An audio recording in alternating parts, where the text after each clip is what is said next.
YCP MLA అభ్యర్థి వల్లభనేని వంశీమోహన్తో మా ప్రతినిధి వినోద్ ఫేస్ టు ఫేస్.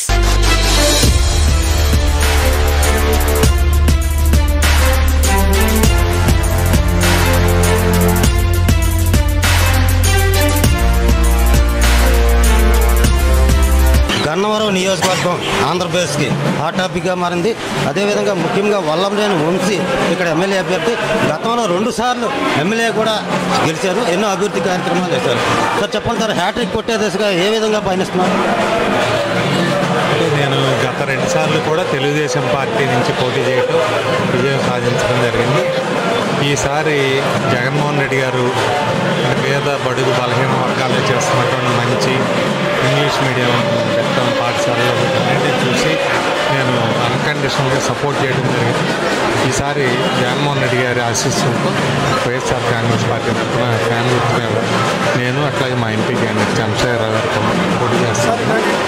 ఖచ్చితంగా ఈ కుటుంబంలో వైసీపీ జెండా ఎగరవేసి ఇక్కడ ఉన్న ప్రజలందరికీ కూడా మంచి చేస్తారు. ప్రధానంగా జగన్ గారు ప్రవేశపెట్టిన ఏదైతే నవరత్నాలు అయితే ఉన్నాయో అవి ప్రజల్లో తీసుకెళ్లడంలో పూర్తిగా ఎమ్మెల్యేలందరూ కూడా కష్టపడతారు. రాబోయే రోజుల్లో ఎటువంటి అభివృద్ధి గన్నవరానికి చేయబోతున్నారు? జగన్మోహన్ రెడ్డి గారు ఈ 5 సంవత్సరాల కాలంలో కరోనా పీరియడ్లో కూడా ఏ రోజు కూడా ఒక వంక చెప్పకుండా నా ప్రభుత్వానికి ఇబ్బంది వచ్చిందని చెప్పకుండా ఆయన ఎన్నికలకు ముందు ఏమేమి మేనిఫెస్టో అయితే ప్రకటించారో ఆ మేనిఫెస్టో పూర్తిగా తప్పకుండా చేయడం జరిగింది. భవిష్యత్తులో కూడా ఆయన ఈరోజు మళ్ళీ చెప్పే మేనిఫెస్టోని మళ్ళీ చేస్తారు.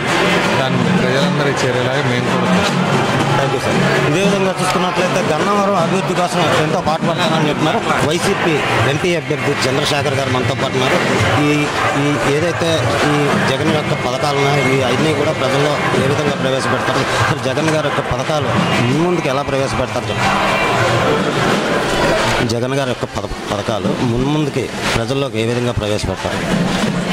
జగన్ గారు ఇప్పుడు చేస్తున్న పథకాలన్నీ విద్య, వైద్యం, సంక్షేమం, వీటితో పాటు ఇంకా మనం కొత్తవి కూడా ఉన్నాయి. ఆల్మోస్ట్ నవరత్నాలు అనే పేరే కానీ ఇంకా చాలా చేశారండి.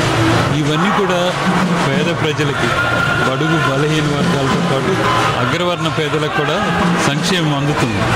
ఇవన్నీ నెక్స్ట్ టైం వచ్చినప్పుడు కూడా సక్రమంగా జరుగుతూ దాంతోపాటు మిగతా కొత్త డెవలప్మెంటల్ కార్యక్రమాలన్నీ జరుగుతాయి.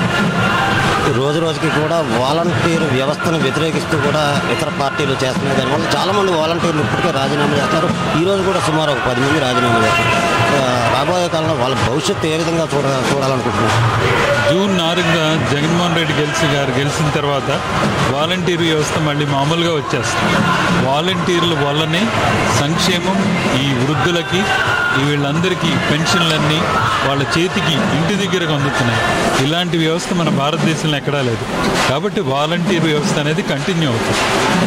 జగన్ గారు వై నాట్ 175 అని చెప్పి చాలా గట్టిగా ఒక్కని చెప్తున్నారు. ఆల్రెడీ నిన్న కూడా చెప్పారు. ఆ దిశగా మీ ఎమ్మెల్యేలు అయితే మీ ఎంపీలు అయితే గట్టిగా ప్రోద్బలంగా గట్టిగా ఫైట్ చేస్తారా? తప్పనిసరిగా it's one side war. Thank you sir. ఈ విధంగా చెప్తున్నారా? ప్రస్తుతం మనతో మాట్లాడు. ఈరోజు గన్నవరం నియోజకవర్గంలో గడపకి వస్తున్న ఆదరణ చూసి మరి ఎంపీ గారు కానీ, ఎమ్మెల్యే గారు కానీ, వంశీ గారు కానీ, మరి చంద్రశేఖర్ గారు కానీ చాలా సంతోషంగా ఉన్నారు. ఎందుకంటే రాబోయేది జగన్మోహన్ రెడ్డి గారి ప్రభుత్వం 175 25 ఎంపీ సీట్లు గెలుస్తామని ప్రచారం చూసి వాళ్ళు చాలా సంతోషంతో జనాదరణ చూసి జనాలు హారతలు అందిస్తుంటే వాళ్ళు మళ్ళీ మన ప్రభుత్వం వస్తుందని చెప్పేసి మళ్ళీ మన ప్రభుత్వంలో అన్ని సంక్షేమ పథకాలు మరి అభివృద్ధి కార్యక్రమాలు కూడా బాగా చేస్తామని చెప్పేసి మళ్ళీ జగన్మోహన్ రెడ్డి గారు వస్తారని చాలా సంతోషంగా ఉన్నారని సంతోషాన్ని వ్యక్తపరిచారని విజయవాడ రోడ్లో మనం జడ్పీటీసీ సోమరావు. జగన్ ప్రభుత్వం గెలవాలని చెప్పేసి మొత్తం అందరూ కూడా గట్టిగా ప్రయత్నిస్తున్నారు. అదేవిధంగా వై నాట్ 175 అన్నదానికి కూడా మొత్తం వీరందరూ సమాధానం. రాబోయే రోజుల్లో వాలంటీర్లు అందరికీ కూడా మళ్ళీ వాళ్ళందరినీ కూడా సక్రమంగా వాళ్ళ ఉద్యోగాలు వాళ్ళకి అమలుపరిచి వాళ్ళ చేత అన్ని ప్రభుత్వ సంబంధించిన కార్యక్రమాలు కూడా చేపిస్తున్నారు. Court studio.